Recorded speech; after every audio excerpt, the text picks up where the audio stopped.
Grishka Bogdanov est un des deux jumeaux stars des années 1980, connus pour leur transformation physique atypique et leurs ouvrages scientifiques controverses, et décède ce mardi à l'âge de 72 ans dans un hôpital parisien. Autour de l'amour de sa famille et des siens, Grishka Bogdanov était impaisiblement, le 28 décembre 2021, pour rejoindre ses étoiles, a écrit sa famille dans un communiqué transmis à l'AFP. Elle n'a pas souhaité revenir sur les causes de son décès.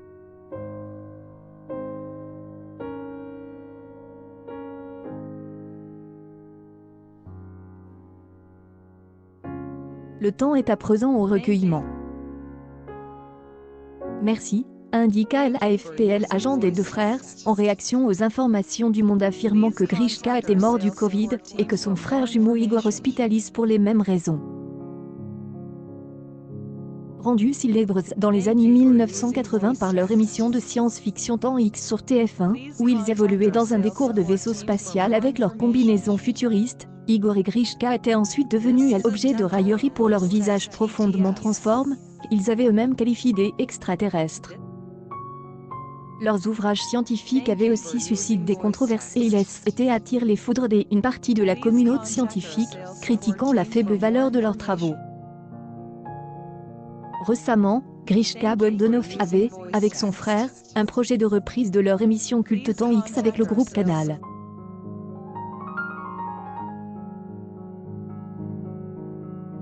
Célibataire, Grishka Bogdanov n'avait pas d'enfants.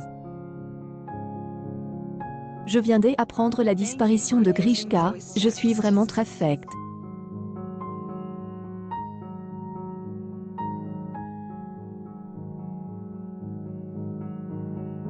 Il va beaucoup me manquer. C'était un gars condé, une intelligence incroyable et une autodérision qui forquait le respect.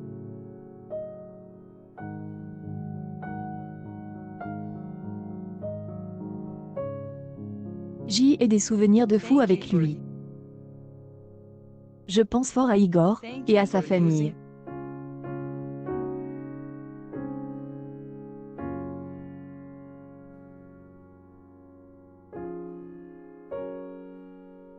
Triste, a réagi sur Twitter l'animateur Cyril Hanouna. Beaucoup de mystères entourent encore la biographie des jumeaux qui ont rencontré de nombreux ennuis judiciaires.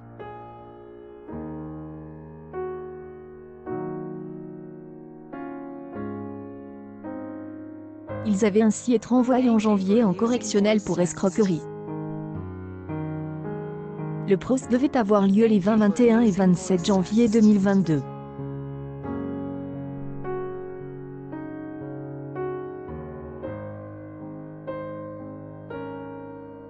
Les jumeaux étaient accusés d'avoir escroqué un millionnaire souffrant de troubles bipolaires pour régler leurs devoirs financiers.